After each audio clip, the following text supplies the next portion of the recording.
कुछ व्यवस्था कर सकते हैं, समय नहीं दे सकते हैं। तो बोले महाराज तो कोई तो चाहिए ना बर्तन साफ करने के लिए। तो सबने कहा हाँ, इस गांव में एक दासी रहती है, बहुत गरीब है, उसके साथ ही 5 साल का छोटा सा बालक है, उसको केवल भोजन से मतलब है, तो आप उसको लेकर के चले जाइए।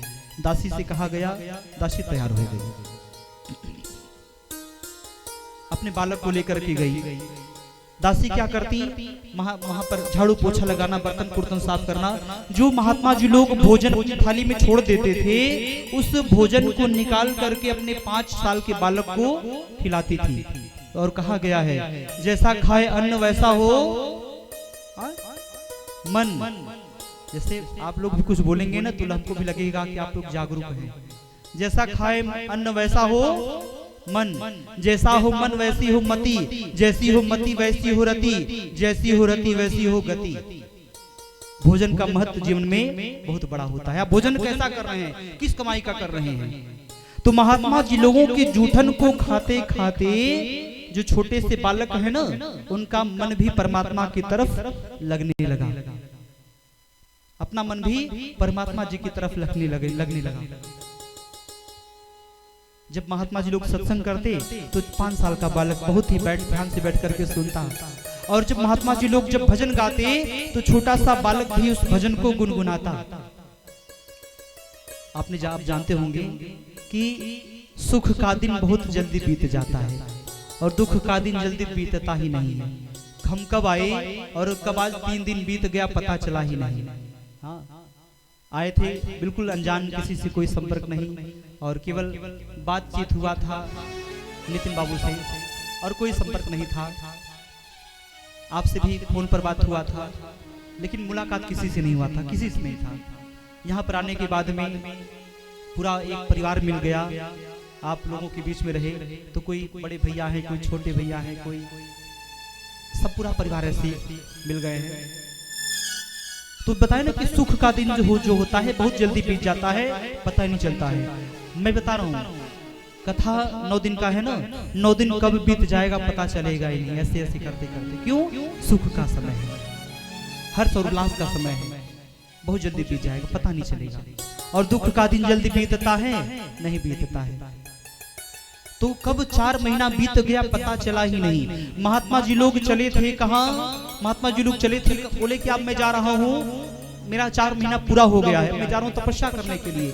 छोटे से 5 वर्ष के बालक ने आज महात्मा जी लोगों के पैर को पकड़ लिया, बोले प्रभु अब मुझे आप दूर मत करिए, मैं भी आपके साथ चलूंगा, मैं घर पे नहीं रह पाऊंगा, मुझे भी अपने साथ में लेकर के चलिए। तो महात्मा जी लोगों ने समझाया कि बेटा अभी स्थिति यह है कि तुम्हारी जो पिताजी, तुम्हारे पिताजी हैं वह बहुत पहले ही गुजर चुके हैं, तुम्हारी माता जो है अकेली हैं और वह रोग से ग्रसित हैं, उनकी तबीयत ठीक नहीं रहती है। तो तुम्हारा कर्तव्य है कि तुम घर पे रहो और माता जी की सेवा करो। क्यों? क्योंकि यदि घर के माता पिताजी आपके परेशान हैं, चिंतित हैं, तो आप जाकर के विंध्याचल में नारियल नहीं सर को ही चढ़ा दो, नारियल नहीं सर को ही चढ़ा दीजिए, वो मैया कभी खुश होने वाली नहीं है। क्यों? क्योंकि आपके घर के माता पिताजी आपसे दुखी हैं। तो आपका परम कर्तव्य क्या है कि घर पे रहिए और अपनी माता पिताजी की सेवा करिए। यदि हाँ ठीक ठाक है तब जाइए, लेकिन परम कर्तव्य क्या है? माता पिता की सेवा। आज महात्मा जी लोग समझा रहे हैं किसको? नारद जी को। बोले क्या? माई के दूधवा जैसन, माई के दूधवा जैसन कौनो मिठाई ना मिली, सब कुछ मिल जाई पर दुनिया में माई ना मिली, सब कुछ मिल जाई पर दुनिया में माई ना मिली। माई के दूधवा नियन तो मिठाई ना मिली, माई के दूधवा जैसन कौनो मिठाई ना मिली, सब कुछ मिल जाई पर दुनिया में माई ना मिली, सब कुछ मिल जाई पर दुनिया में माई ना मिले।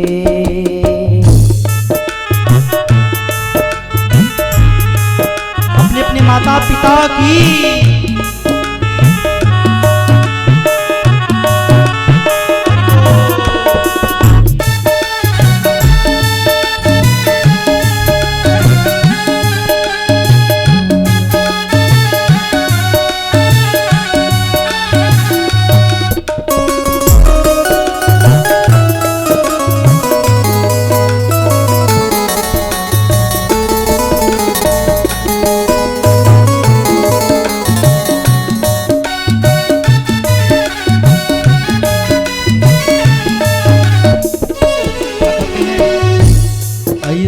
दुनिया में के होई बोझा पेट में लेके ढोई। ऐसन दुनिया में के होई बोझा पेट में लेके ढोई। ऐसन दुनिया में के होई बोझा पेट में लेके ढोई। ऐसन दुनिया में के होई बोझा पेट में लेके ढोई। ऐसन दुनिया में के होई बोझा पेट में लेके ढोई।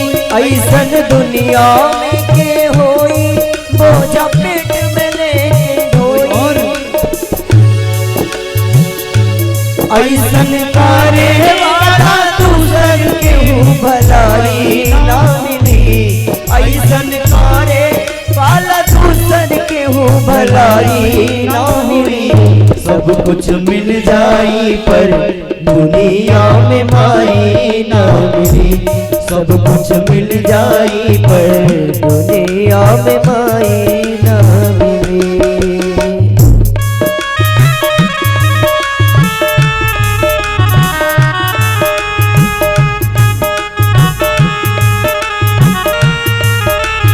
अपने अपने माता पिता की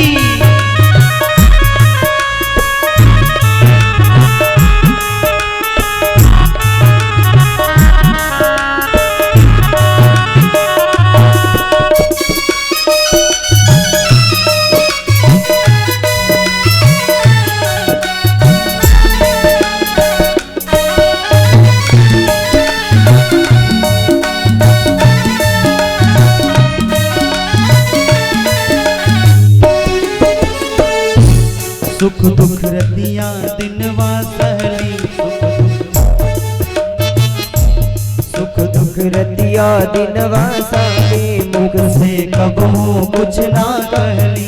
सुख दुख रतिया दिनवा साली मुख से कबहू कुछ ना काले। सुख दुख रतिया दिनवा सहली मुख से कबहू कुछ ना कहली। सुख दुख रतिया दिनवा साली मुख से कबहू कुछ ना कहली। उनका अचरा से बढ़कर उनका अचरा से बढ़कर की रजाई ना मिली। सब कुछ मिल जाई पर दुनिया में माई ना मिली। सब कुछ मिल जाई पर दुनिया में माई ना मिली। माई के बुधवा जैसन कोनो मिठाई ना मिली। माई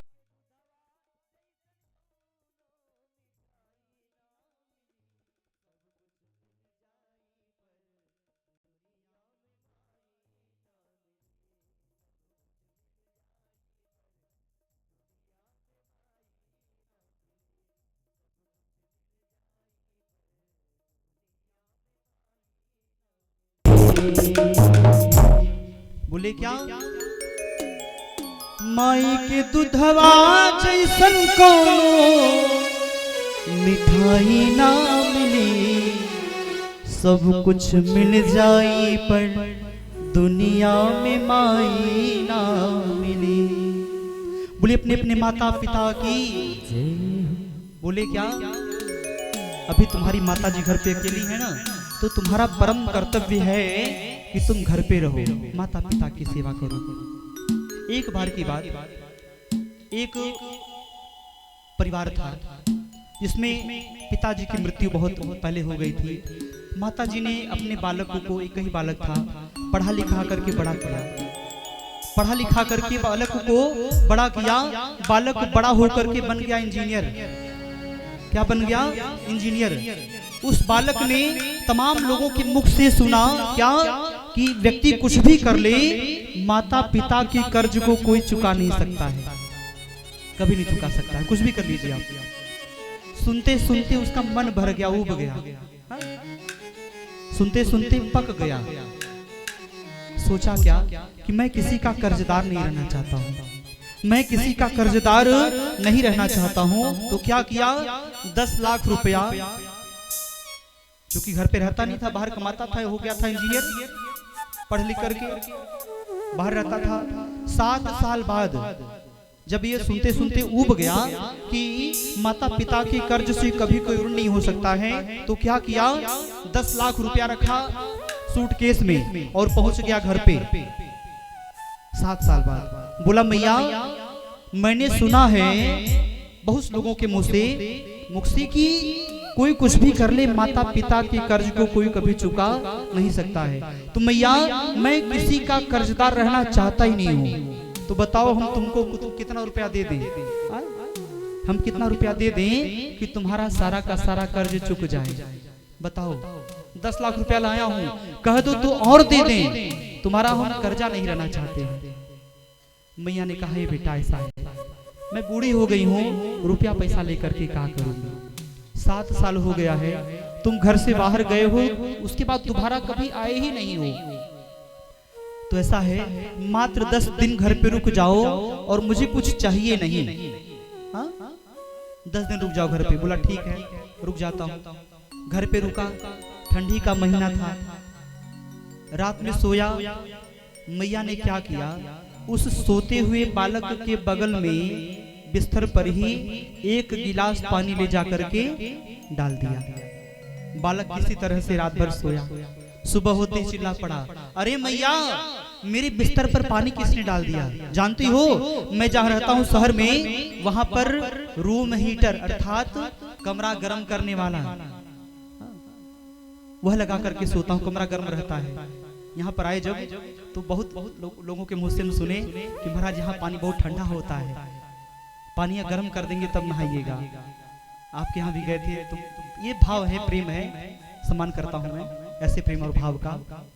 तो यह महाराज की पानी बहुत ठंडा है यहाँ का, तो पानी गर्म करके तब नहाइएगा। हम कहे हम लोग हर जगह रहने वाले हैं, एसी में भी रह जाएंगे और खड़ी धूप के नीचे भी रह जाएंगे, कोई समस्या नहीं होगी, क्योंकि शरीर है ऐसा है कि हर तरह से ढल चुका है, कोई समस्या नहीं होती है। बोले बाल कृष्ण भगवान की जय। तो उस बालक ने कहा, मैया तुझको पता है मैं जहां शहर में रहता हूं वहां पर ठंडी में रूम हीटर अर्थात कमरा गर्म करने वाला यंत्र ऑन करके सोता हूं, जिससे कि कमरा गर्म रहे। और यहाँ पर तो ऐसी कुछ व्यवस्था नहीं है, मैं रजाई उड़ाऊं वो भी हल्की है, और तूने मेरे बिस्तर पर पानी डाल दिया। मैया ने कहा, बेटा गलती हो गया, बूढ़ी हो गई हूँ, सो मेरा हाथ कांपता है, हाथ से छूट गया, क्षमा करो मुझे। बोला ठीक है मैया, कल से न हो। अगली रात बालक सोया, मैया ने फिर 1 गिलास पानी ले जाकर के बालक के बिस्तर पर डाल दिया। 1 गिलास पानी रात भर किसी तरह से बिताया। सुबह कहा, ए मैया आज कैसे गिर गया? मैया ने कहा, बेटा फिर से वही गलती हो गई, मेरा हाथ कांपता है, बूढ़ी हो गई ना, छूट गया। मैया तुझे पता है कि मैं कैसे वहां पर रहता हूँ, मैं किस तरह से रात भर सोया, मेरी नींद नहीं पूरी हो पाई, रात भर ठंडा लगता रहा। तो ऐसा है ना, अब मेरे बिस्तर पर पानी गिरना नहीं चाहिए, और अगर गिरा ना तो तुम्हारा हथवा हम तोड़ देंगे, तुम्हारा हाथ हम तोड़ देंगे। बोले ठीक है बेटा, अब नहीं होगा। तीसरी रात मैया ने फिर वही काम किया, 1 गिलास पानी ले जाकर के डाल दिया। सुबह होते ही बालक चिल्ला पड़ा, बोला अरे बुढ़िया इधर आ, मैं तुझसे बार बार कह रहा हूं कि मेरे बिस्तर पर पानी मत डालना, तू मेरे बिस्तर पर बार बार पानी डाल रही है, तुझे इतनी समझ नहीं है? उठा लिया हाथ मारने के लिए। मैया ने कहा, बस बस हो गया बेटा, हो गया, तुम मेरा कर्जा उतारने आए थे, जाओ जाओ तुम का कर्जा उतारोगे। तुम 3 रात नहीं रह पाए, गीले में और मुझे मारने के लिए हाथ उठा लिया। मैं 5 साल तक 5 वर्षों तक लगातार जब तुम बिस्तर पर पेशाब कर देते थे तो कहीं मेरे बालक को सर्दी जुकाम बुखार न हो जाए, ये सोच करके मैं तुमको सूखे में सुलाती थी और स्वयं गीले में सो जाया करती थी। मैं स्वयं गीले में सो जाया करती थी। 5 वर्ष तक ऐसा हुआ है। और जाओ जाओ तुम क्या मेरा कर्जा उतारोगे। बालक समझ गया कि कोई कुछ भी कर ले, माता पिता के कर्ज को कभी कोई चुका नहीं सकता है। क्या कहा गया है? गीले में सदा ही सोए हैं, सूखे में तुझे सुलाया है। गीले में सदा ही सोए हैं, सूखे में तुम्हें सुलाया है। गीले में सदा ही सोए हैं, सूखे में तुझे सुलाया है। गीले में सदा ही सोए हैं, सूखे में तुझे सुलाया है। बाहों का बना करके झूला, तुझे दिन और रात झुलाया है। बाहों का बना करके झूला, तुझे दिन और रात झुलाया है। इन निर्मल निश्चल आँखों में एक आंसू भी मत बोलना। उपकार इनके लाखों है, इस बात को मत भूलना। हर बार को तुम भूलो भले, माँ बाप को मत भूलना। हर बार को तुम लो मगर माँ बाप को मत भूलना। बोले क्या? सब कुछ भूल जाओ लेकिन माँ बाप को कभी मत भूलना। आप कुछ भी कर जाइए, माता पिता के कर्ज को कभी चुका नहीं सकते। बोले अपने अपने माता पिता की। आज महात्मा जी लोगों ने नारद जी को समझाया। बोले क्या नारद, तुम्हारा बेटा, बोले क्या बेटा, तुम्हारा कर्तव्य है कि तुम अभी अपनी माता की सेवा करो। अब छोटे से बालक 5 वर्ष के, मन तो नहीं था, लेकिन महात्मा जी लोगों की बातों को सिरोधार्य किया, घर पे रुक गए। कुछ समय बीता, संयोगवश एक सांप ने उस 5 वर्ष के बालक की माता जी जो दासी हैं उनको काट लिया और उनका देहावसान हो गया, उनकी मृत्यु हो गई। नारद जो छोटे से बालक हैं, नारद जी बड़े प्रसन्न हुए कि चलो भैया हमारे और महात्मा जी लोगों के मिलन में यही जो हमारी माता जी यही बाधक थी तो ये भी चली गई, बढ़िया हुआ। लेकिन फिर सोचते हैं यदि मैं प्रसन्न रहूंगा, हंसूंगा, तो जो लोक के लोग हैं, संसार के लोग हैं, वो यही कहेंगे कि इनकी माता जी की मृत्यु हो गई और ये हंस रहा है, प्रसन्न है। तो क्या किया, थोड़ा बहुत रोने धोने का दिखावा किया। उसके बाद एक बालक जग का जो कर्तव्य होता है उस कर्तव्य का पालन किया और महात्मा जी लोगों को ढूंढने के लिए निकल पड़े। कहाँ? उत्तर दिशा में, कैलाश की तरफ। ढूंढते ढूंढते महात्मा जी लोगों के पास पहुंच ही गए। छोटे से बालक 5 वर्ष के, और बोले प्रभु मैं आ गया हूँ, अब मुझे आप बताइए कि प्रभु का दर्शन कैसे होगा, प्रभु मुझे मिलेंगे कैसे, कृपा करके बताइए। तो महात्मा जी लोगों ने समझाया। बोले क्या बेटा, ऐसा है कि यदि आपको भगवान को पाना है ना, तो सबसे पहले आप गुरु जी की शरण में जाओ। क्यों? गुरु है कौन? गुरु परमात्मा तक पहुंचने की सीढ़ी है। यदि आप सीढ़ी का उपयोग नहीं करेंगे तो छत पर पहुंचेंगे नहीं पहुंचेंगे। तो परमात्मा कौन है? परमात्मा गुरु तक पहुंचने की सीढ़ी है। तो पहले गुरु दीक्षा जाकर के ले लो। तो छोटे से बालक ने कहा महाराज जो ज्ञान दे वही गुरु, आपसे हमको ज्ञान मिल रहा है तो आप हमको दीक्षा दे दीजिए। तो महात्मा जी लोगों ने उस 5 वर्ष के बालक को दीक्षा दी जंगल में, और बोले क्या, मैं मंत्र बता दे रहा हूँ, इसी मंत्र का जप करो। मंत्र क्या है? ओम नमो भगवते वासुदेवाय, ओम नमो भगवते वासुदेवाय, ओम नमो भगवते वासुदेवाय, ओम नमो भगवते वासुदेवाय, ओम नमो भगवते वासुदेवाय। ओम नमो भगवते वासुदेवाय। ओम नमो भगवते वासुदेवाय। ओम नमो भगवते वासुदेवाय। ओम नमो भगवते वासुदेवाय। मंत्र दे दिया, बोले क्या? इसी मंत्र का जप करो।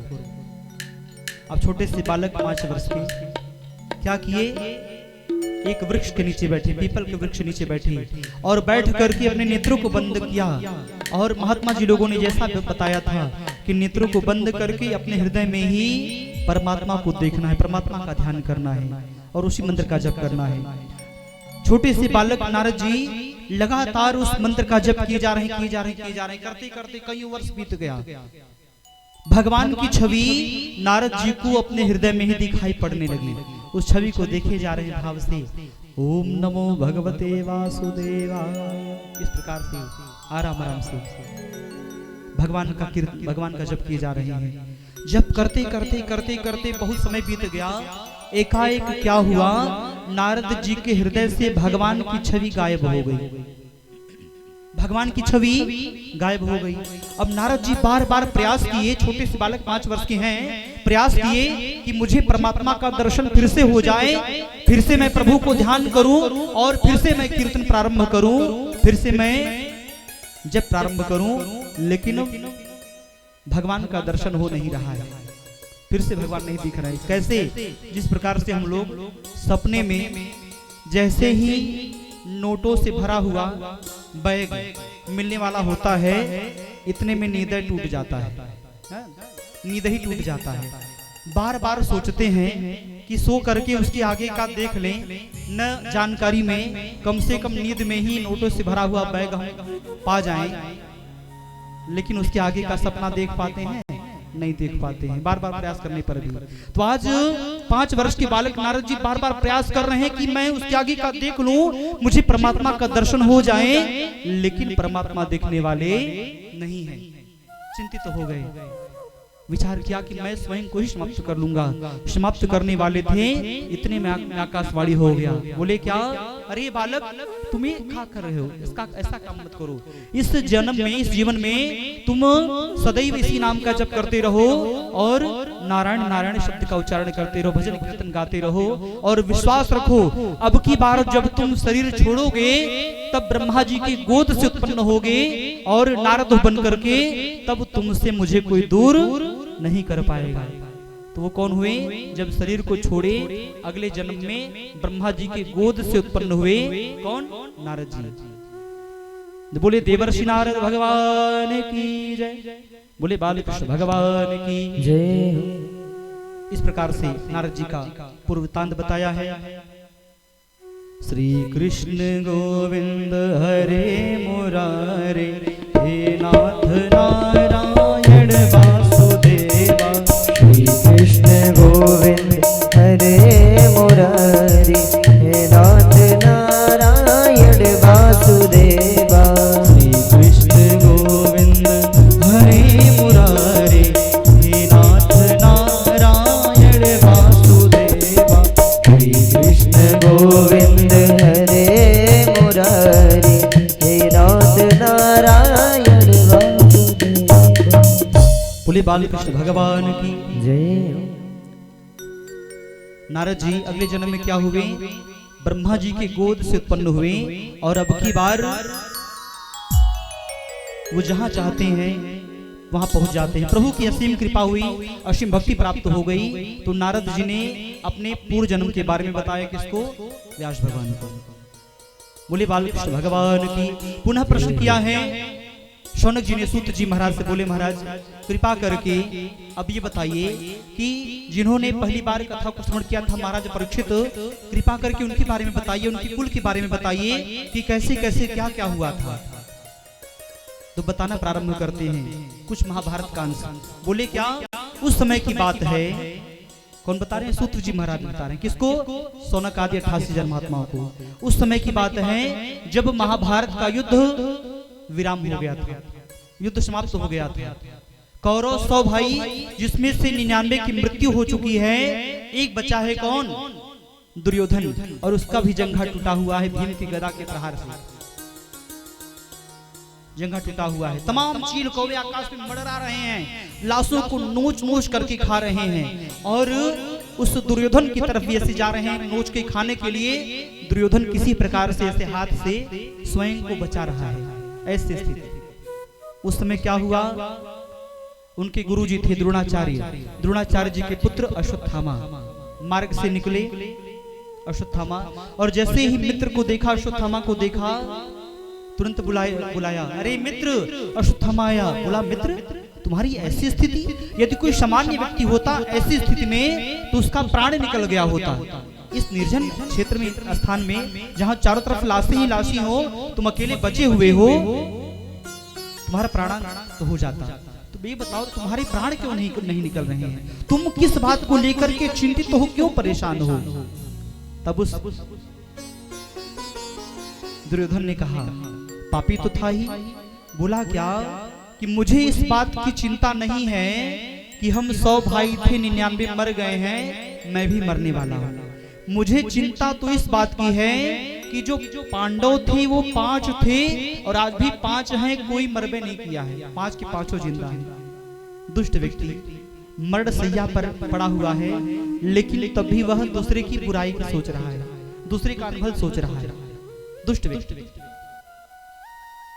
बोला क्या कि ये सब बचे रह गए, कैसे बचे रह गए, यही मैं चाहता हूं कि कम से कम 5 पांडवों में से एक तो मर जाए, जिससे मैं भी प्रसन्नता से मर तो सकूं, आराम से मैं भी शरीर को छोड़ सकूं कि कोई तो मरा। इतना जब सुना दुर्योधन की बात को, अश्वत्थामा ने बोला मित्र ऐसी बात है तो ठीक है, मैं जा करके किसी एक कुमार के लेके आता हूँ। निकला रात के अंधेरे में, हमारे परमात्मा, हमारे कन्हैया जी तो सब कुछ जानने वाले, सब कुछ जानने वाले, थोड़ा आवाज ऊंचा,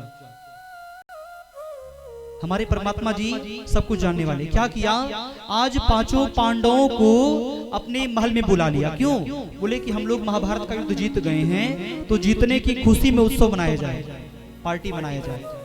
सबको बुला लिया अपने पास में 5 पांडवों को। संयोगवश 5 पांडवों के स्थान पर 5 पांडवों के ही तरह दिखने वाले 5 पांडवों के 5 पुत्र जाकर के सो गए। रात के अंधेरे में अश्वत्थामा गया और 5 के 5 के सर को काट लिया, काट करके पोटली बनाया। हाँ? क्या किया, पोटली बनाया, और पोटली बना करके बांध लिया 5 के सर को।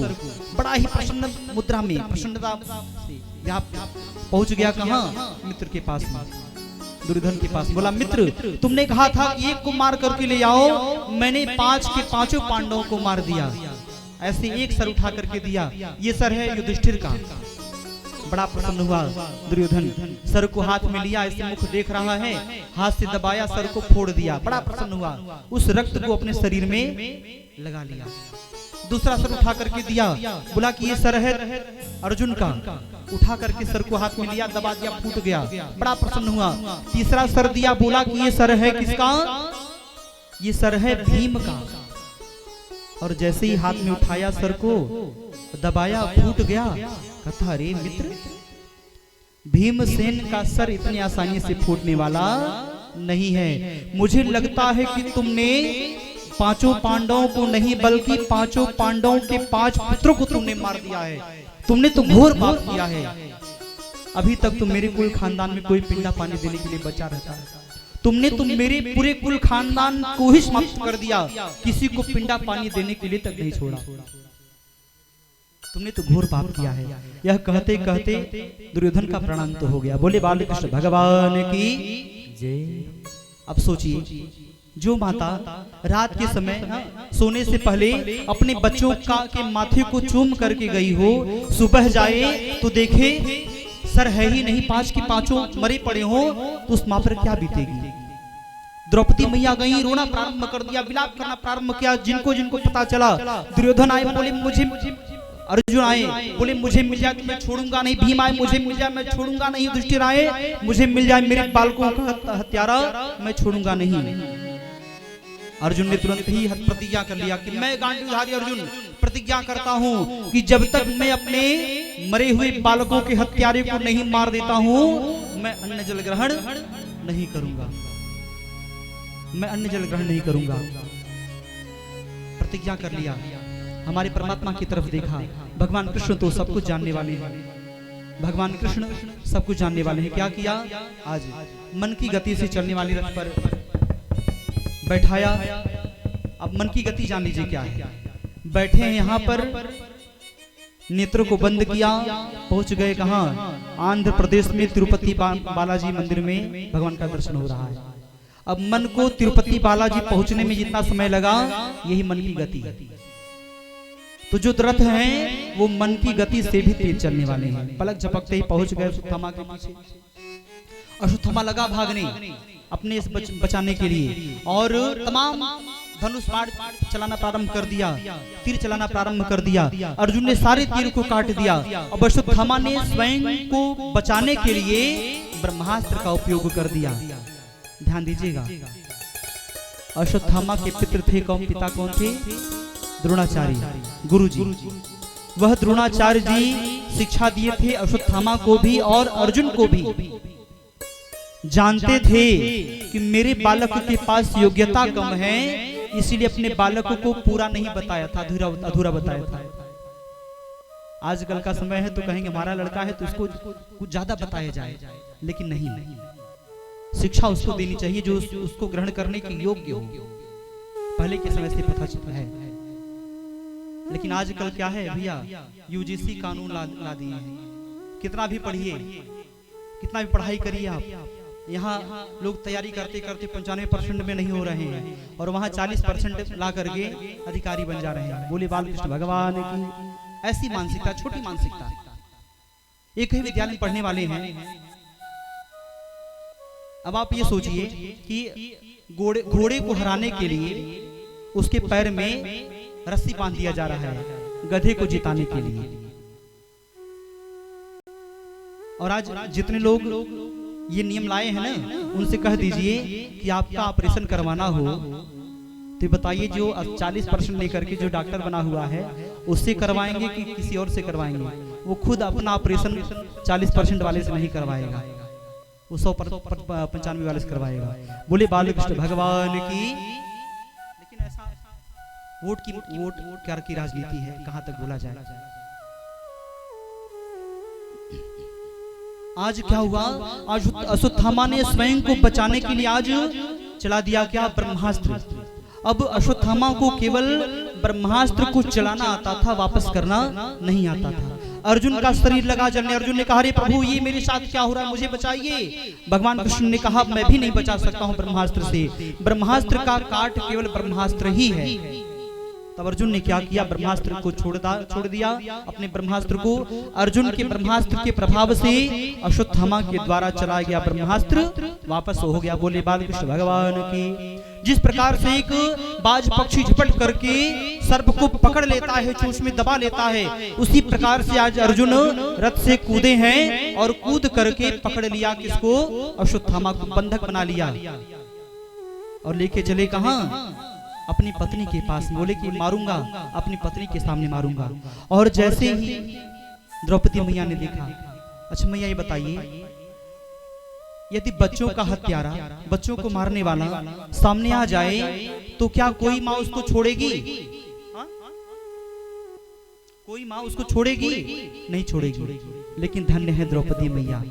द्रौपदी मैया ने जैसे ही देखा आज गुरु जी के पुत्र को, तो क्या कहती है? मुचतामेश ब्राह्मणो नितराम गुरु।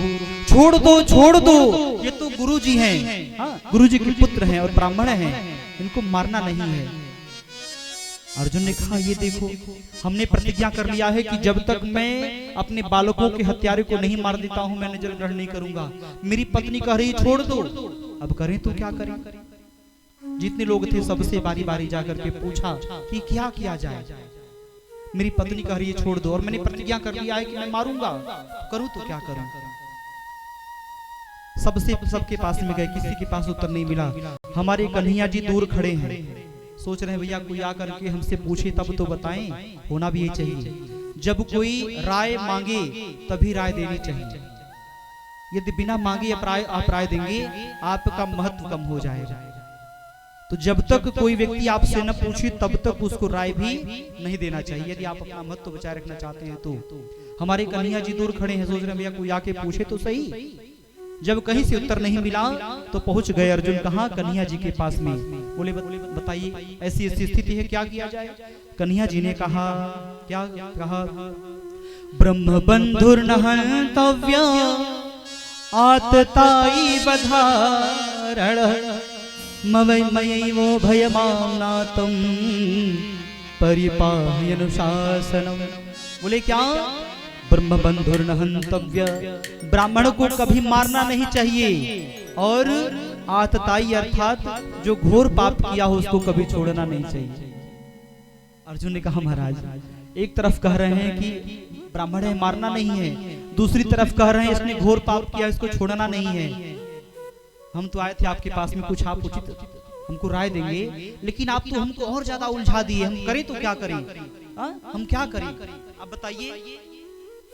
इतना सुना जब बोले हाँ मैं बता रहा हूँ क्या करना है, मेरे शब्दों में नहीं मेरी भावनाओं में जाओ।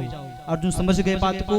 अर्जुन ने क्या किया, क्या समझा, जो ब्राह्मण है या फिर कोई भी व्यक्ति जिसका बहुत सम्मान हो, उसे यदि अपमानित कर दिया जाए, चाहे शब्द से, चाहे गाली गलौज से, चाहे उसके शरीर से अपमानित कर दिया जाए, तो उस व्यक्ति के लिए मृत्यु के समान होता है ना, उस व्यक्ति के लिए मृत्यु के समान होता है। तो क्या किया, अश्वत्थामा के मस्तक पर एक मणि था, तलवार की नोक से इस मणि को निकाल लिया और अश्वत्थामा को राज्य से बाहर निकलवा दिया, तमाम प्रकार का बुरा भला कह करके। था तो ब्राह्मण अश्वत्थामा, बाहर निकला, उसने क्या किया, उसका बदला, उस अपमान का बदला लेने के लिए उसने क्या किया।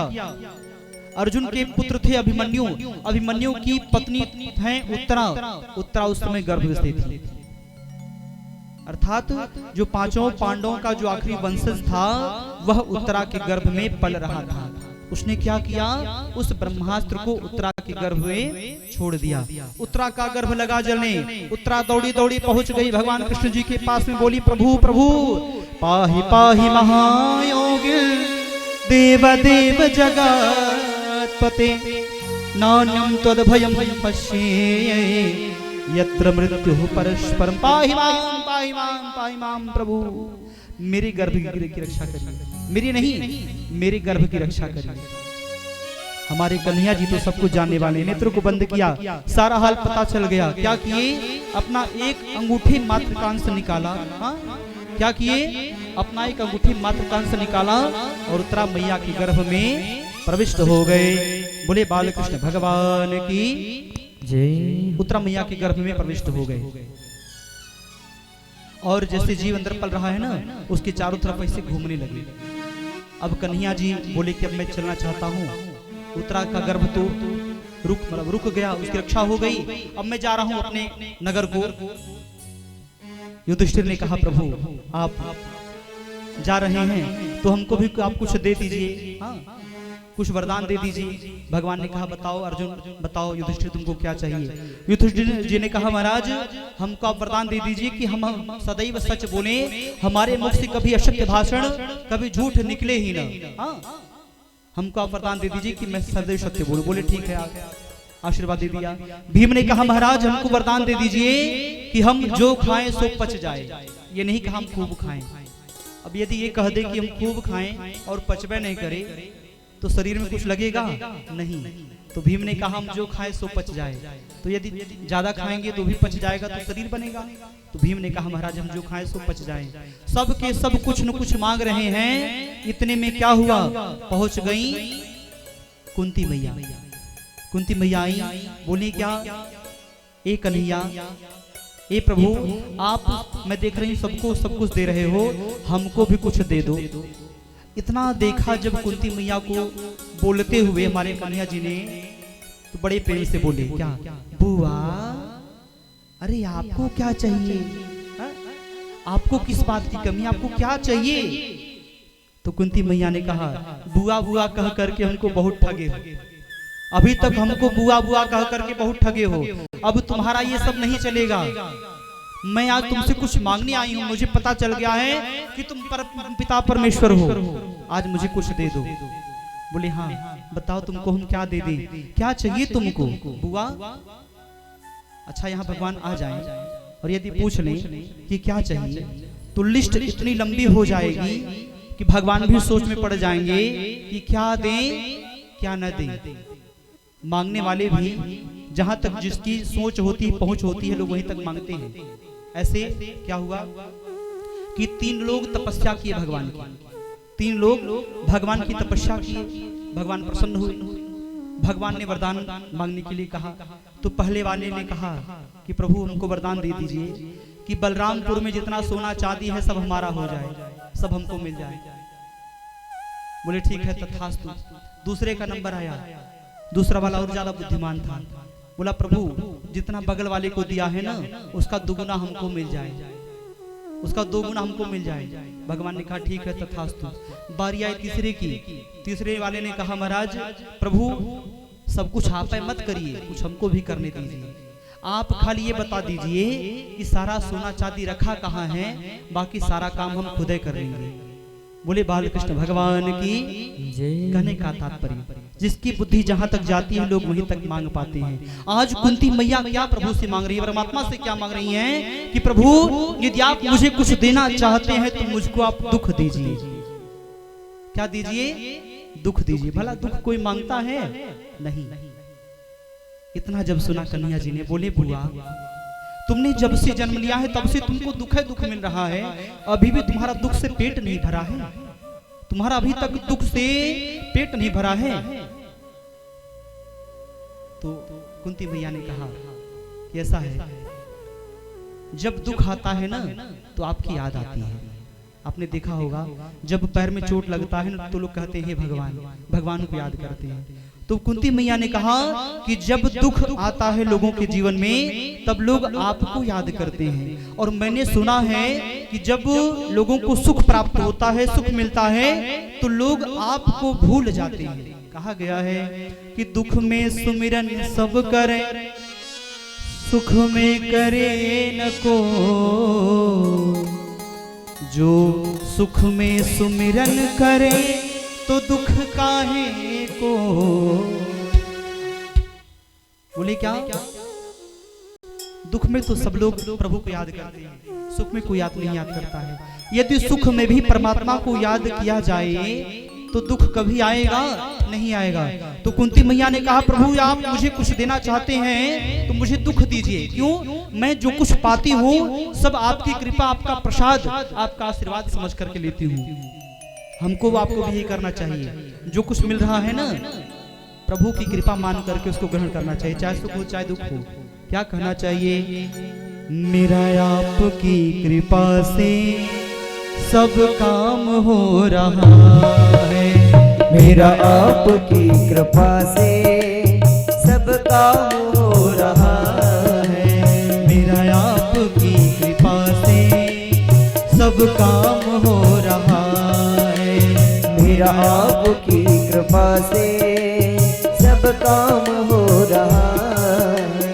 करते हो तुम कन्हैया, करते हो तुम कन्हैया, करते हो तुम कन्हैया, करते हो तुम कन्हैया, मेरा नाम हो रहा है, मेरा आपकी कृपा से सब काम हो रहा है, मेरा आपकी कृपा से सब काम हो रहा है।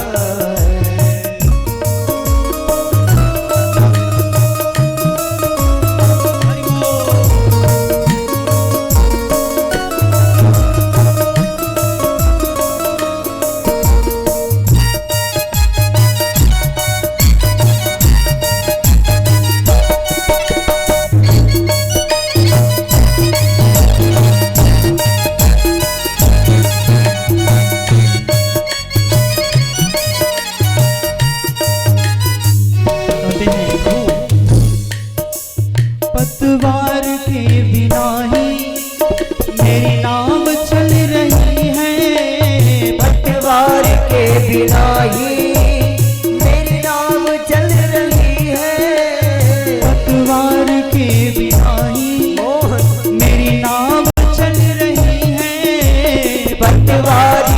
बिना ही मेरी नाव चल रही है।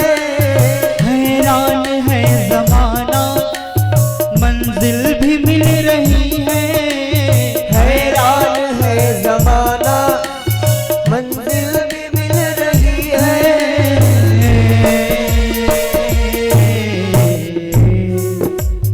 करता नहीं हूँ कुछ भी मोहन, करता नहीं हूँ कुछ भी, सब काम हो रहा है। करता नहीं मैं कुछ भी, सब काम हो रहा है। करते हो तुम कन्हैया, करते हो तुम कन्हैया, मेरा नाम हो रहा है। मेरा आपकी कृपा से सब काम हो रहा है। मेरा आपकी कृपा से सब काम हो रहा है।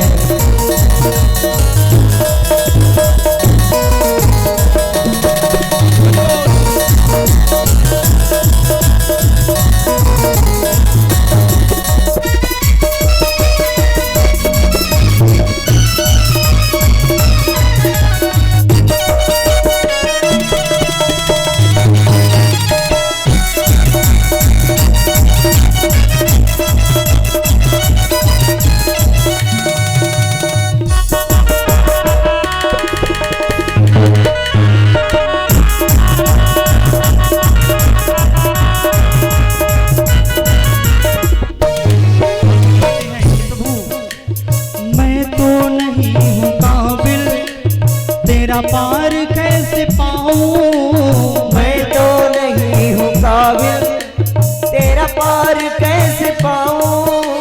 मैं तो नहीं हूँ काबिल, तेरा पार कैसे पाऊं। मैं तो नहीं हूँ काबिल, तेरा पार कैसे पाऊं। टूटी हुई बारी से गुणगान कैसे गाऊं। टूटी हुई बारी से गुणगान कैसे गाऊं।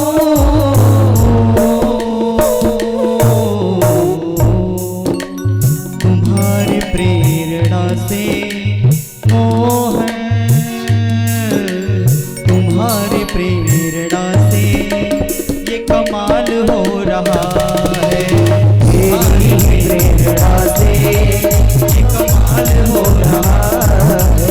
करते हो तुम कन्हैया, करते हो तुम कन्हैया, करते हो तुम कन्हैया, करते हो तुम कन्हैया, मेरा नाम हो रहा है। मेरा आपकी कृपा से सब काम हो रहा है।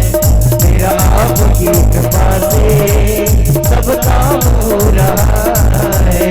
मेरा आपकी कृपा से सब काम हो रहा है। सब काम हो रहा है, सब काम हो रहा है। मेरा आपकी कृपा से सब काम हो रहा है। बोले बांके बिहारी लाल की जय हो। कुंती मैया ने कहा क्या प्रभु, मुझे चाहे सुख मिलता है चाहे दुख मिलता है, सब कुछ मैं आपका प्रसाद समझ करके ग्रहण करती हूँ। हाँ, सब कुछ मैं आपका प्रसाद मानती हूँ। तो प्रभु यदि आप मुझे कुछ देना चाहते हैं तो मुझको दुख दीजिए। क्यों? जब दुख रहेगा तो आपकी याद आएगी, तो सुख आने पर लोग आपको भूल जाते हैं। मेरे लिए वो दुख ही सबसे बढ़िया है, कम से कम उसी बहाने आपकी याद तो आएगी। तो प्रभु मुझे आप दुख दीजिए। इतना सुना जब हमारे कन्हैया जी ने, बोले बुआ पहली बार तुमने मुझसे कुछ मांगा तो भी ऐसी चीज मांग ली जो कि मेरे पास है ही नहीं। भला भगवान के पास दुख है? भगवान किसी पर प्रसन्न होंगे तो क्या उसको दुख देंगे? नाना। बोले मेरे पास है ही नहीं। तो मैया बुआ यदि आप मेरी वजह से मुझे पाने के लिए आप दुख चाहती हैं, आप दुख मत मांगिए, हम स्वयं आपके पास रुक जाते हैं। तो हमारे कन्हैया जी रुक गए। कुछ समय बीता, हाँ? कुछ समय बीता। एक बार ऐसा हुआ कि महाराज जो दुर्योधन है युधिष्ठिर जो हैं, युधिष्ठिर आज सिंहासन पर नहीं बैठे हैं। युधिष्ठिर जो हैं आज सिंहासन पर नहीं बैठे हैं, सिंहासन सुना है। युधिष्ठिर बैठे हैं सिंहासन के नीचे। कन्हैया जी आए, बोले महाराज युधिष्ठिर आप क्यों चिंतित हैं, क्यों परेशान हैं? आज मैं देख रहा हूँ आप नीचे बैठे हैं और सिंहासन खाली है, सोना पड़ा है, क्यों, क्या कारण है? इतना सुना जब युधिष्ठिर जी ने बोले क्या मैं सिंहासन पर बैठूंगा नहीं कन्हैया। क्यों? इस सिंहासन को पाने के लिए क्या क्या नहीं हुआ। महाभारत जैसा युद्ध हुआ, तमाम लोग मर गए इसी सिंहासन के लिए तो मैं सिंहासन पर नहीं बैठूंगा। हमारे कन्हैया जी बार बार समझा रहे हैं कि जो गलत जो हुआ था सही हुआ था, कहीं महाभारत जो युद्ध था वो कदापि गलत नहीं था। लेकिन आज युधिष्ठिर कन्हैया जी की बात को नहीं मान रहे हैं। क्यों? कन्हैया जी युधिष्ठिर जैसे उम्र में कुछ छोटे हैं। कभी कभार होता है कि जब बच्चे आकर के कुछ सही बात भी कहते हैं तो बड़े यही कहते हैं अरे काल के जन्म लिए हमको बता रहे हैं। बच्चे यही कहते हैं, जो बड़े लोग यही कहते हैं बच्चों को देख करके।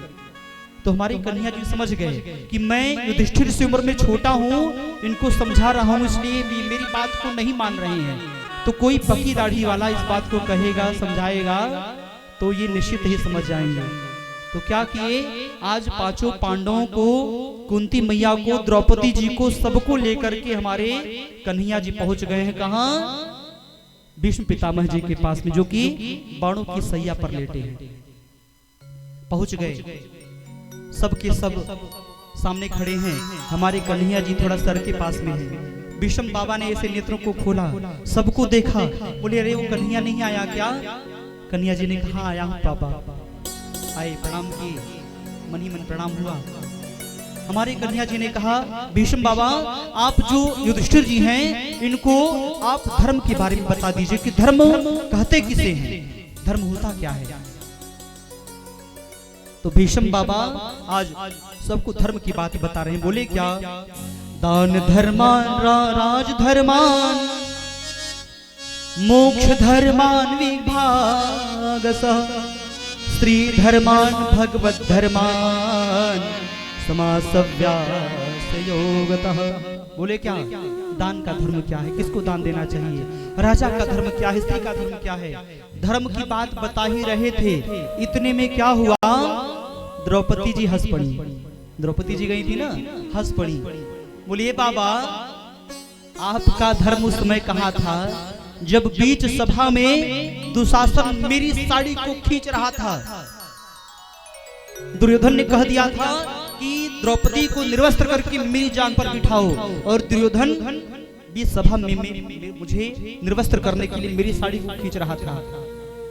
बता रही है किसको? भीष्म बाबा को बता रही है। उस समय की बात है जब दुर्योधन ने कहा अश्वत्थामा से कि दुर्योधन ने कहा दुशासन से क्या कि जाओ और द्रौपदी को नंगी करके निवृत्त करके मेरी जांग पर बिठाओ। दुशासन लगा साड़ी खींचने के लिए, द्रौपदी का पहुंच गया साड़ी खींचने के लिए। द्रौपदी पहली बार क्या की, अपने बल का प्रयोग की कि पहले मैं बच जाऊं। जब बचने वाली नहीं थी तो भीष्म बाबा के पास में और जो कृपाचार्य इत्यादि थे सबके पास में गई, कोई सहयोग नहीं किया। पांचों पतियों के पास में गई, कोई सहयोग नहीं किया। सबके सब सर नीचे झुका लिए। तो जब यहाँ के पति नहीं साथ दिए ना, तब जगत पति को याद करती है। हाँ?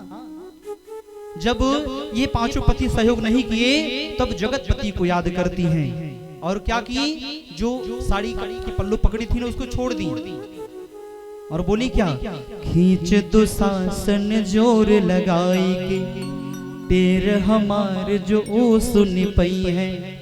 22 वास विपत्ति पड़े पर मोहन नाम के बिसरई है।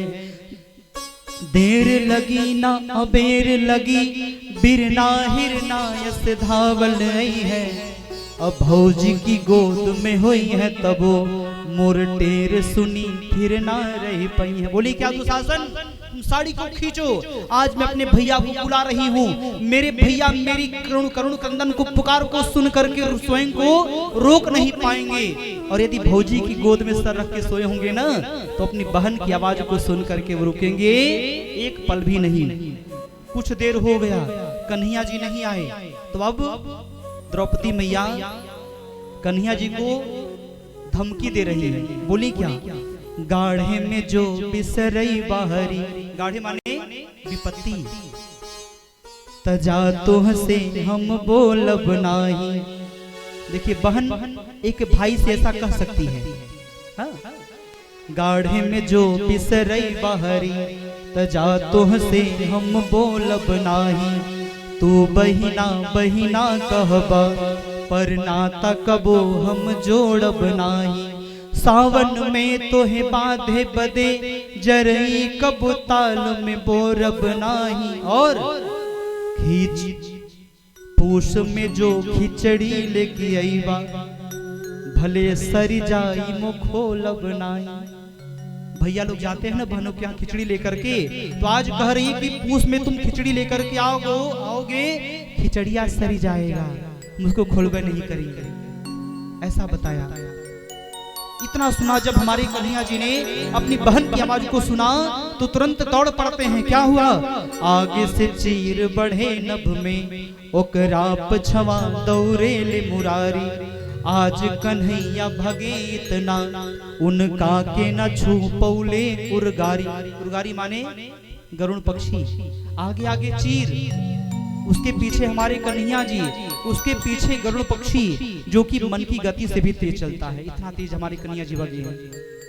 3 विमान उड़े नभ में, अगवा के बढ़े यह जोर लगारी। आई सभा में आकाश से कान्हा, बढ़ावन लागे हैं छोर से सारी। पहुंच गए हैं और साड़ी को बढ़ाना प्रारंभ कर दिया। दुशासन खींचते खींचते थक गया और साड़ी का पूरा गट्ठर लद गया, पहाड़ जैसा हो गया। सोचता है कि नारी बीच सारी है कि नारी की सारी की ही नारी की ही सारी है कि सारी की नारी ना, सारी बीच नारी है कि नारी बीच सारी है कि नारी की ही सारी है कि सारी की ही नारी है।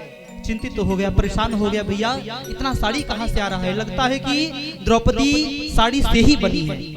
परेशान हो गया। द्रौपदी मैया समझ गई कि हमारे भैया आ गए हैं। हाँ, जब भैया आ जाते हैं ना, तो माताएं और ज्यादा प्रसन्न हो जाती हैं, समझ जाते हैं कि हमारा कोई हमारी मायके से आ गया है। वो प्रेम होता है, प्रेम। तो मैया ने क्या कहा?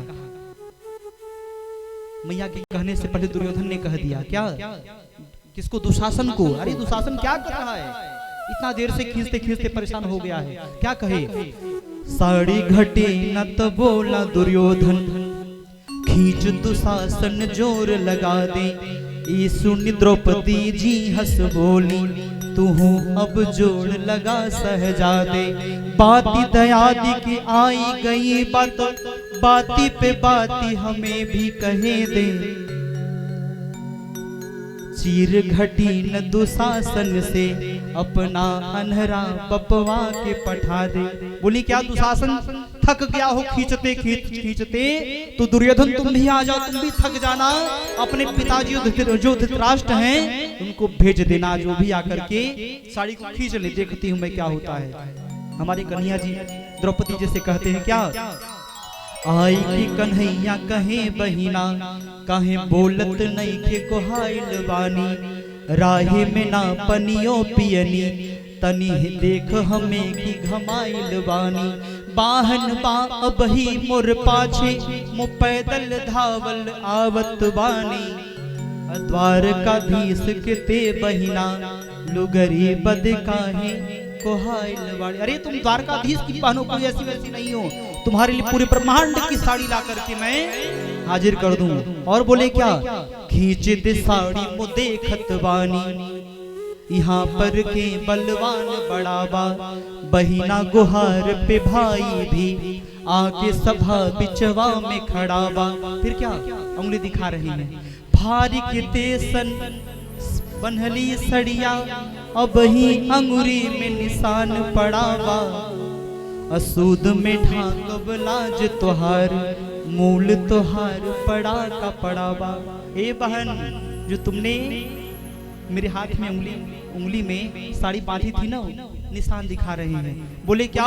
ये मैंने आज जो तुम्हारी लाज बचाई है ना, वो यह उस उपकार का सूद है। मूल तो तुम्हारा पड़ा का पड़ा है। बोले बाल कृष्ण भगवान की। इस प्रकार से अपनी बहन की लाज बचाई। एक समय की बात, महाभारत का युद्ध चल रहा था। महाभारत का कुछ दिन बीत गया, ज्यादा नहीं, 10 मिनट में आरती, 10 मिनट में आरती प्रारंभ। महाभारत का युद्ध चल रहा था। कुछ दिन जब युद्ध होता रहा। एक दिन क्या हुआ, दुर्योधन पहुंचा भीष्म बाबा के पास में। बोला, भीष्म बाबा, हमको लगता है कि आप इस युद्ध में केवल शरीर से हमारे साथ में हैं, आपका मन पांचों पांडवों की तरफ है। हाँ? आपका मन पांचों पांडवों की तरफ है। तो महाराज, हमारे तरफ से युद्ध करिए, आप हमारा खा रहे हैं और युद्ध उनकी तरफ से कर रहे हैं। तो भीष्म बाबा ने कहा, ठीक है दुर्योधन, कल के युद्ध में मैं किसी न किसी पांचों पांडवों में से किसी न किसी को जरूर मार दूंगा, पांचों पांडवों में से। और आज रात में मैं नेत्र को बंद करके अपने प्रभु, अपने परमात्मा का ध्यान करूंगा। उस समय तुम अपनी पत्नी भानुमति को मेरे पास भेज देना और मैं तुम्हारी पत्नी को आशीर्वाद दे दूंगा और तुम्हारे जो पति देवता है, तुम जो हो वो अमर हो जाओगे और मैं पांचों पांडवों में से कल किसी को एक को मार दूंगा। व्यवस्था बना दिया। रात के समय भानुमति चली वरदान लेने के लिए। किसके पास? भीष्म बाबा के पास में। रात के समय संयोग से हमारे कन्हैया जी मिल गए। बोले, भानुमति, अरे कहाँ जा रही हो इतनी रात में? भानुमति ने सारी बात को बता दिया।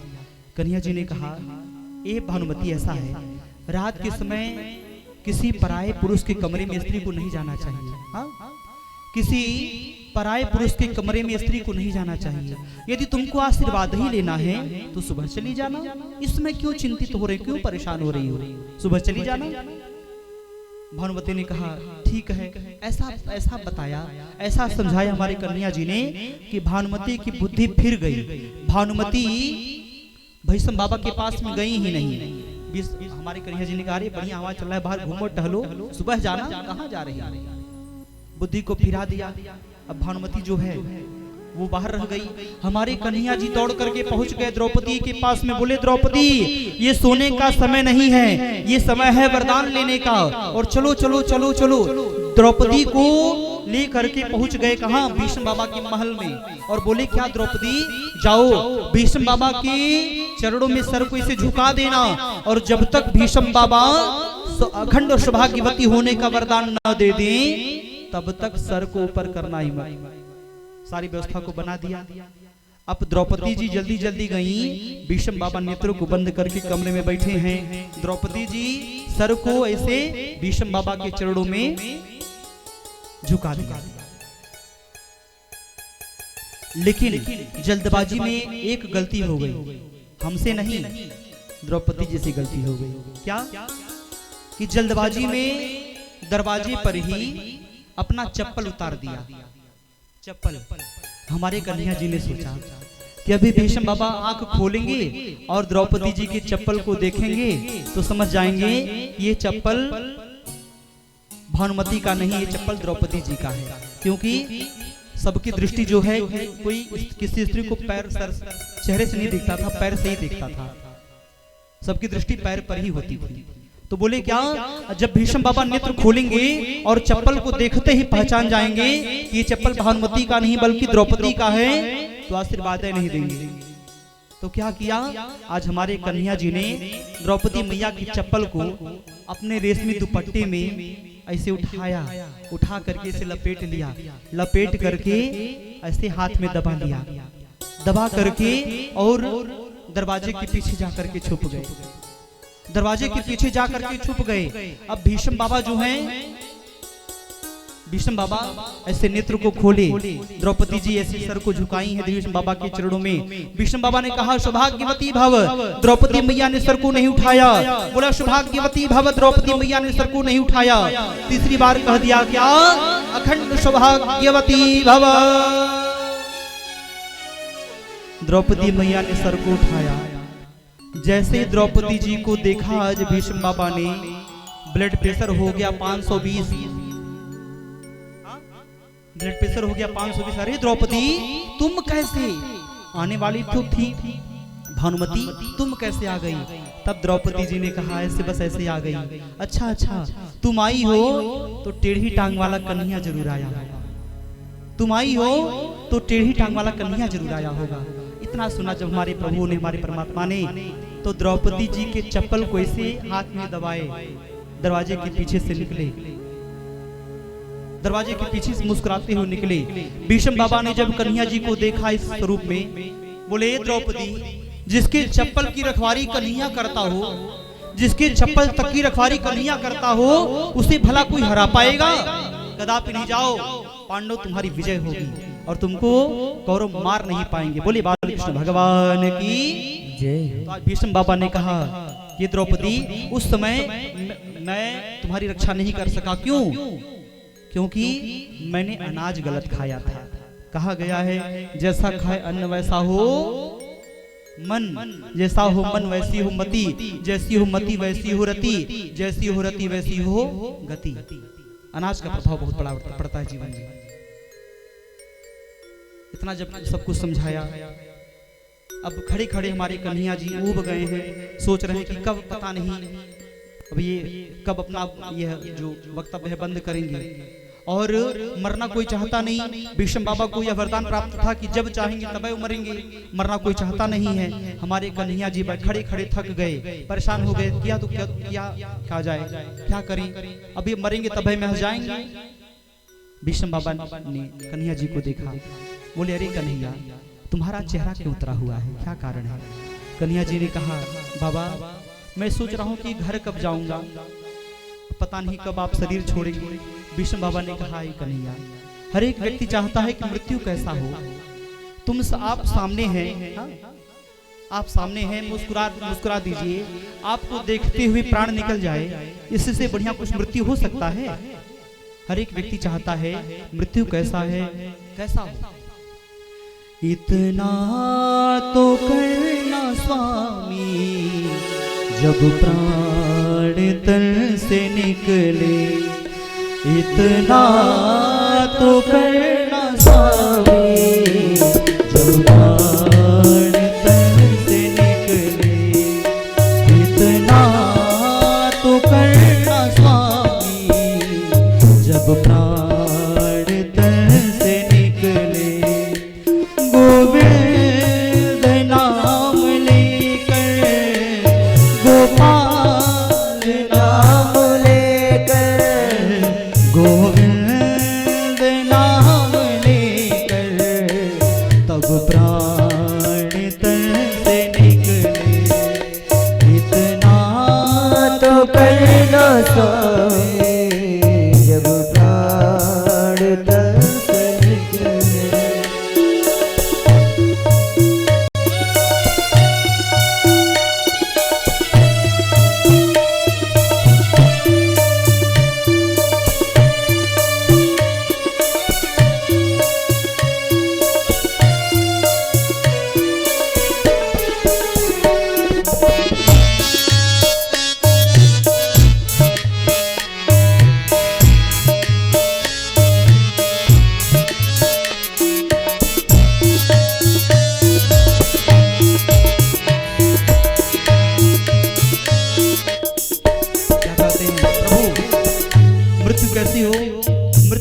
क्या हो? श्री गंगा जी का तट हो, श्री गंगा जी का तट हो, यमुना का वंशीवट हो, यमुना का वंशीवट हो, श्री गंगा जी का तट हो, यमुना का वंशीवट हो, मेरा सावरा निकट हो, तब प्राण तन से निकले, मेरा सावरा निकट हो, तब प्राण तन से निकले,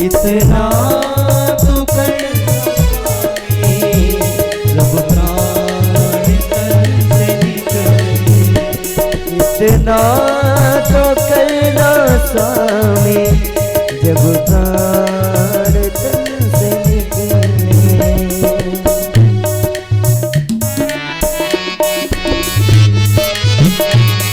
पूरी बात की बिहारी लाल की जय हो।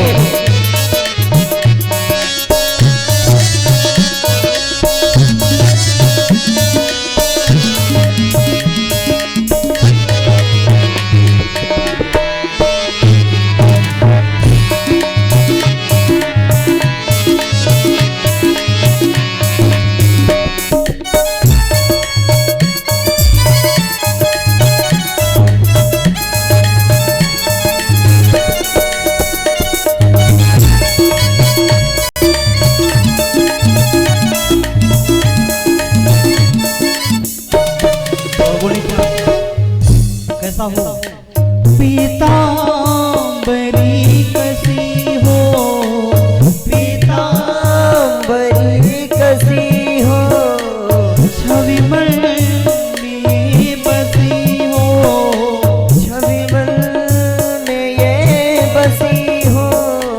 पीतांबरी कसी हो, छवि मन में ये बसी हो। होठों पे कुछ हंसी हो, तब प्राण तन से निकले। होठों पे कुछ हंसी हो जब प्राण तन से निकले। इतना तो करना स्वामी जब प्राण तन से निकले। इतना तो करना स्वामी जब प्राण तन से निकले।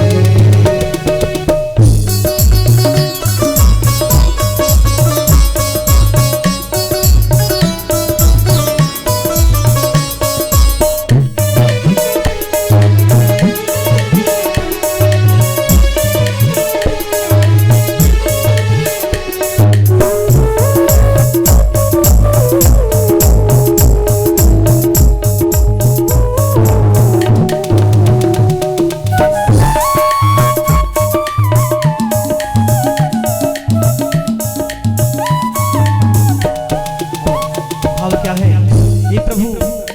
उस वक्त जल्दी आना, उस वक्त जल्दी आना, नहीं शाम भूल जाना, नहीं शाम भूल जाना। उस वक्त जल्दी आना, नहीं शाम भूल जाना। राधे को साथ लाना, जब प्राण तन से निकले। राधे को साथ लाना, जब प्राण तन से निकले। इतना तो करना स्वामी जब प्राण तन से निकले। इतना तो करना स्वामी जब प्राण तन से निकले। जब प्राण तन से निकले, जब प्राण तन से निकले। इतना तो करना स्वामी जब प्राण तन से निकले। वास्तव में मृत्यु कैसी हो कि ठाकुर जी सामने हो, ठाकुर जी की शरण में हो, गंगा जल बगल में हो, गंगा जी का तट हो, यमुना का वंशीवट हो, मुख में तुलसी दल हो, उससे अच्छा कुछ चाहिए जीवन में? नहीं चाहिए। ऐसी मृत्यु हो जाए, मैं जानता हूं कि जीवन तर जाए, जीवन तर जाएगा। और मैं स्वयं बताऊं अपनी बात, मैं जब कथा बोलने के लिए बैठता हूँ, प्रतिदिन की बात बता रहा हूँ, जब कथा बोलने बैठता हूँ तो केवल प्रभु से एक ही भाव रहता है, एक ही चीज रहता है कि प्रभु यदि मैंने कभी भी जीवन में थोड़ा सा भी मन से आपका पूजन अर्चन वंदन किया हो, तो मुझे जब मृत्यु आए, मेरा जब अंतिम समय हो, तो स्थान कोई और नहीं बल्कि व्यासपीठ ही हो। प्रभु आपकी कथाओं को गाते हुए, सुनते हुए, आपका गुणगान करते हुए इस शरीर से प्राण निकल जाए, इससे से अच्छा कुछ हो ही नहीं सकता। प्रभु कुछ हो सकता है?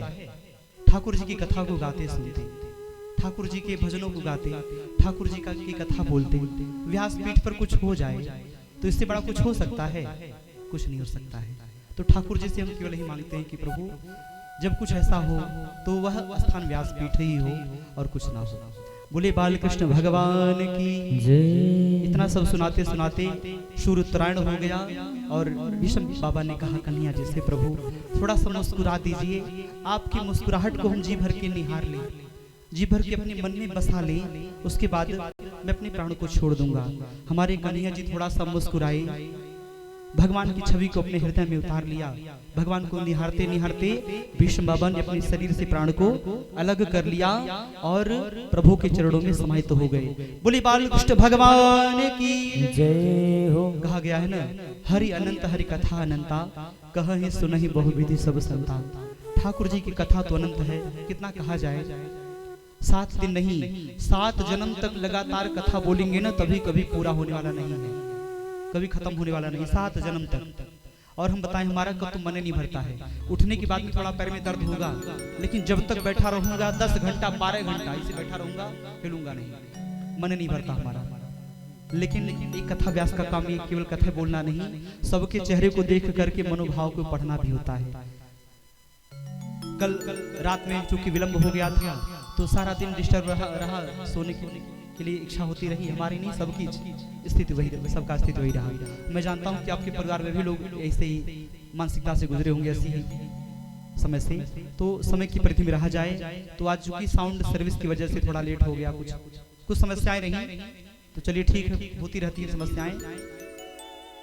तो कल कथा का जो समय है 7 बजे से है, और बल्कि मैं तो कहूँगा थोड़ा सा और पहले हो जाए, जिससे कि जो हम थोड़ा पीछे हो जा रहे हैं उसको हम कवर कर सकें।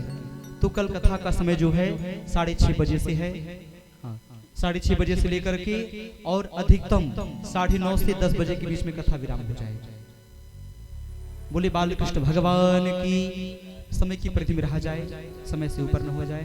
और भगवान की दिव्य आरती, 2 लाइन प्रभु के नाम का कीर्तन, तुरंत आरती। श्री कृष्ण गोविंद हरे मुरारे, हे नाथ नारायण वासुदेव। गोविंद हरे मुरारे, हे नाथ नारायण वासुदेव। कृष्ण गोविंद हरे मुरारे, हे नाथ नारायण वासुदेव। श्री कृष्ण गोविंद हरे मुरारे, हे नाथ नारायण वासुदेव। हे नाथ नारायण वासुदेव, हे नाथ नारायण वासुदेव। हे नाथ नारायण वासुदेव, हे नाथ नारायण वासुदेव। श्री कृष्ण गोविंद हरे मुरारे, हे नाथ नारायण वासुदेव। श्री कृष्ण गोविंद हरे मुरारे, हे नाथ बोले बाल कृष्ण भगवान की। आइए दिव्य आरती, आरती का गान सबको करना है, राग नहीं कोई बात नहीं, अनुराग से गाएंगे। इसलिए आरती हमेशा हिंदी में ही कराते हैं, अंग्रेजी में नहीं कराए अभी तक, जिससे सब लोग गा सके। तो आप सब लोग आरती का गान करेंगे। ईदकुं हवे वृजननं मे असुदसवीरकुं सर्वगणकुं ससै आत्मसने प्रजासनि पशुसनि लोकसन्नवयसनि अग्निः प्रजां बहुलां मे करोतुण्डं वयोरेतोऽस्मासु दत्ता। श्री बांके बिहारी तेरी आरती गाओ, श्री बांके बिहारी तेरी आरती गाओ, बांके बिहारी तेरी आरती गाओ, बांके बिहारी तेरी आरती गाओ। हे गिरधर तेरी आरती गाओ, हे गिरधर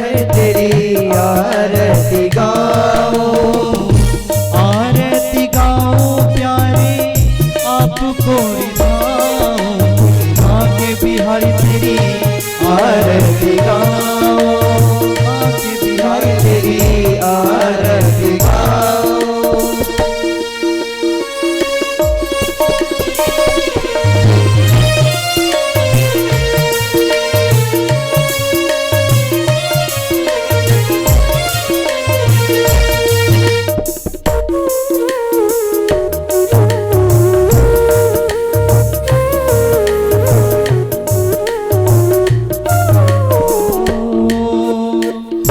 मोर मुकुट प्यारे शीस पे सोहे, मोर मुकुट प्यारे शीस पे सोहे, प्यारी बंसी मेरो मन मोहे, प्यारी वंशी मेरो मन मोहे, देख छवि बनी हारी में जाओ, माँ के बिहारी तेरी आरती गाओ, माँ के बिहारी तेरे आरती गाओ।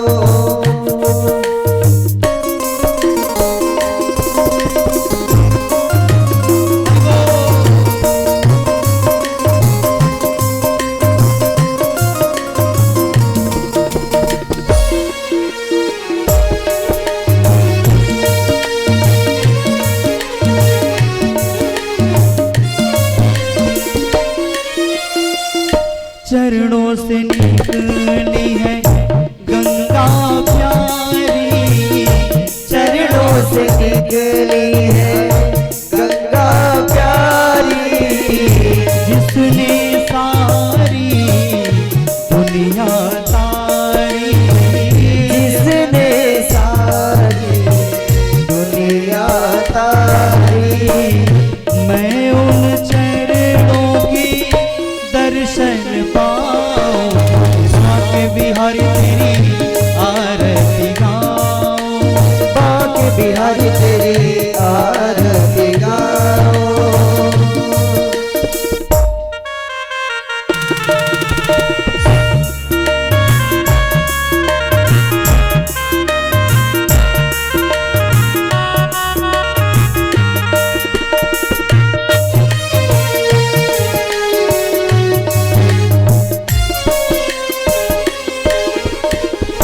दास अनाथ के नाथ आप हो, दास अनाथ के नाथ आप हो, सुख दुख जीवन प्यारे साथ आप हो, सुख दुख जीवन प्यारे साथ आप हो।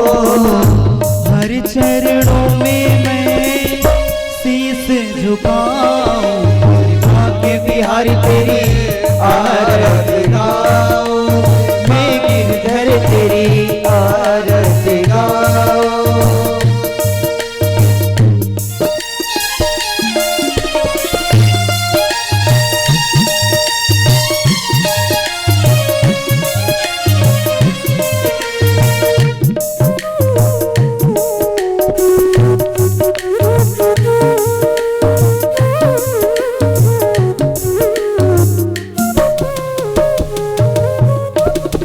श्री हरिदास के प्यारे तुम हो, श्री हरिदास के प्यारे तुम हो, मेरे मोहन जीवन धन हो, मेरे मोहन जीवन धन हो।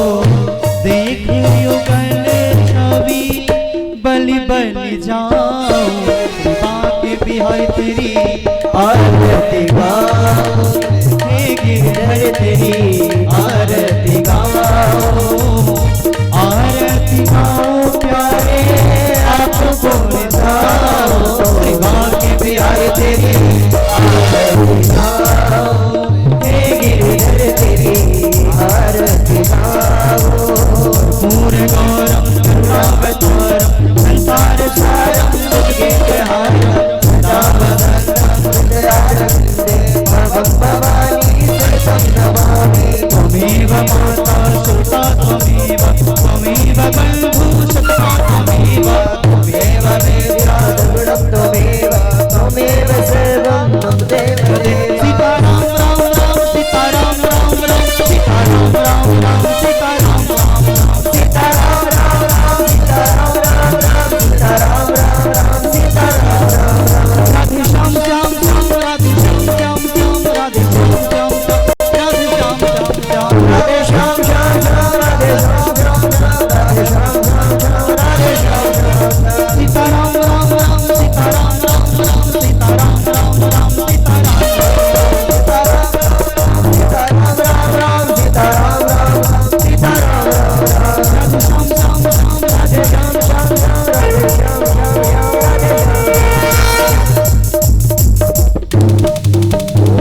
तीर्थान वितरन्ति दुर्गाहस्तानि गङ्गाते काकुं सहस्रयोजनेव धन्वानि तन्मधे जलेन शीतलीकरणं पुष्पैः देवादिवन्दनं देव्यादिवन्दनं देवतादिवन्दनं पुनः आत्मादिवन्दनं शीतलीतं जगन्माता शीतलीतं जगत्पिता शीतलीतं जगद्धात्री शीतलाय नमो नमः।